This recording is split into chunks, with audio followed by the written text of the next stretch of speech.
Les échanges ont porté sur la situation sécuritaire, politique, la marche de la transition et d'autres sujets brûlants de l'heure. 1. Sur la sécurité.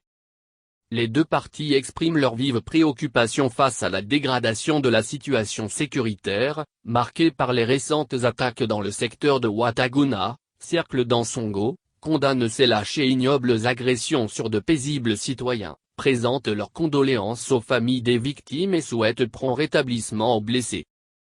Ils ont déploré l'insuffisance de la réponse des autorités militaires et civiles face aux activités des groupes djihadistes qui entravent les travaux champêtres en cette période de campagne agricole en prenant en otage les habitants de plusieurs villages dans les régions de Mopti et de Ségou.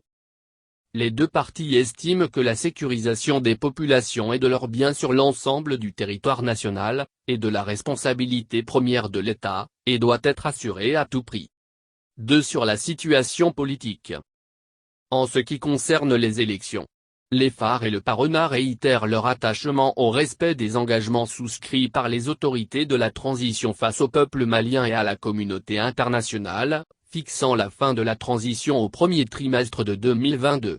Ils invitent le gouvernement à actualiser le calendrier électoral conformément à cette échéance et à le publier.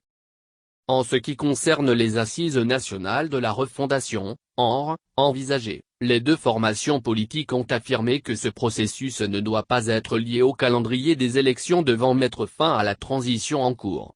Les assises nationales de la refondation, doivent être organisées, non par les autorités, mais par un collège désigné par les forces politiques et sociales. C'est un processus ascendant qui nécessitera plusieurs mois, visant à refonder toutes les composantes de l'État et dans le consensus et l'inclusivité les plus larges possibles.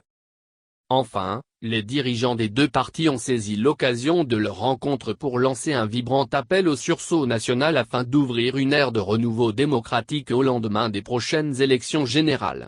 Les autorités issues des élections de fin de transition et celles qui suivront doivent créer les conditions d'une période d'union nationale et de profondes réformes pour stabiliser et reconstruire l'État du Mali dans toute sa plénitude. Ils se sont engagés à œuvrer à la mobilisation et à la rénovation de la classe politique aux fins de recrédibiliser l'action politique.